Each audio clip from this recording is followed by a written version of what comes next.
حقا في تلك الأيام. والشخصيات المكتوبة هل عاشت أم كانت أوهام؟ الراوي قد يلبس عصرا أكوابا من عصر آخر، قد يدعو زيدا عمرا ويعيد الخير قناع الشر. الراوي قد يلبس عصرا أكوابا من عصر آخر، قد يدعو زيدا عمرا ويعيد الخير قناع الشر. مستمعي فكر وتصور وتمتع حينا وتنور، مستمعي فكر وتصور وتمتع حينا وتنور. وإذا كنت ذكي الفطرة ابحث في الحال عن العبرة.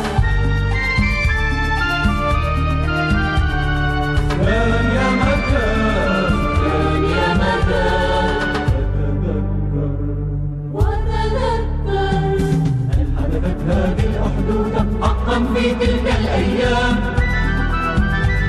والشخصيات المكتوبة هل عاشت أم كانت